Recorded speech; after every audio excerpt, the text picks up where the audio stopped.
Muhabbet kuşları yaratılışları gereği sesleri taklit edebilme yeteneğine sahip canlılardır. Bu doğal ortamlarında çeşitli hayvan sesleri olabileceği gibi ev ortamında da bazen kapı zili, bazen kendi ismi,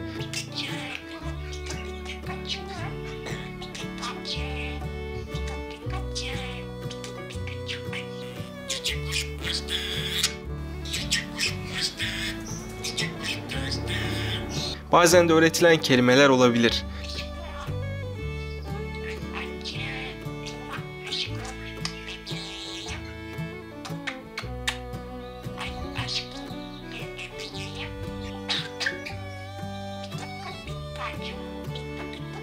Sizler de evcil dostlarınızın söylediklerinizi taklit etmesini isterseniz onlara vakit ayırarak kelime egzersizi yaptırabilirsiniz. Önemli olan nokta kuşunuz küçük yaştayken ona kelimeler öğretmeye başlamanız. Aksi takdirde kuşunuzun yaşı ilerledikçe davranışları kalıplaşacak ve yeni şeyler öğrenmeye kapalı hale gelecektir. Güven kazanmak. Eğer yeni bir kuş aldıysanız kelime eğitiminden önce onun güvenini kazanmanız gerekir.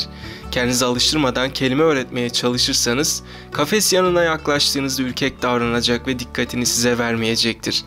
Bu tarz kuşlarda 3 hafta boyunca elinize yem koyarak kafes içinde yedirmeye çalışmak, başını okşamaya ya da parmağınızı almaya çalışmak gibi davranışlarla güven vermelisiniz. Mevcut alışkın olan ya da uysal olan kuşlarda ise doğrudan kelime eğitimine geçebilirsiniz. Kafes konumu.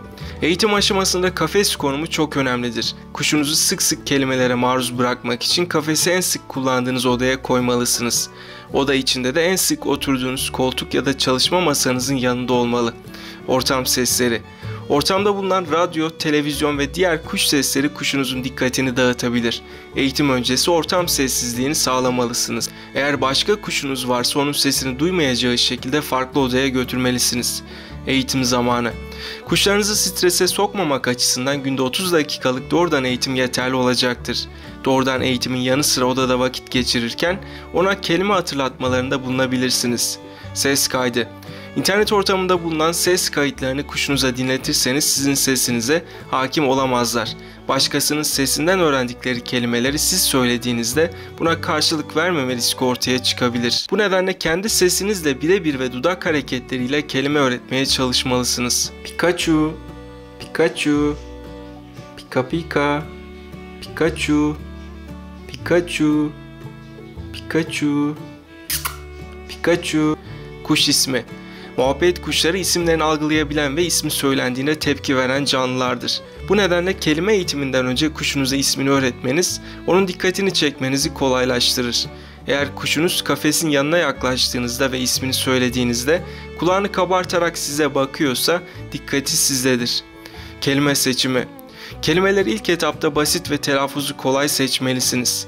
Örneğin kuşunuza verdiğiniz pastel, limon, maviş gibi isimleri her zaman söylediğiniz için ilk öğrendikleri kelimeler onlar olur.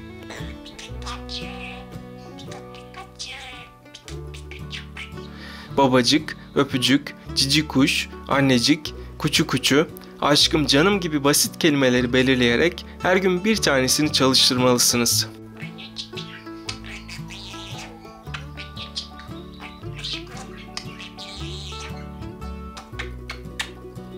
İlk zamanlarda kelimeleri tam telaffuz edemeseler de zamanla siz tekrarladıkça doğru telaffuz etmeyi öğrenecektir.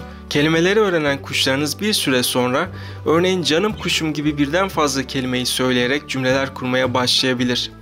Bunu yapmaya başladıklarında anlamlı cümleler kurarak onlara cümleleri hatta şiir, şarkı kıtalarını bile öğretebilirsiniz. Tabii ki ne kadar eğitim uygularsanız uygulayın her muhabbet kuşunun öğrenme kapasitesi farklı olduğu için hepsinde farklı sonuçlar alabilirsiniz. Kimisi 70'e yakın kelime haznesine ulaşırken kimisi 3-4 kelimeyle sınırlı kalabilir. Bu videoda muhabbet kuşlarınıza nasıl kelime öğretebileceğinizi anlatmaya çalıştım. Yeni videolarda görüşmek dileğiyle kendinize iyi bakın, hoşça kalın.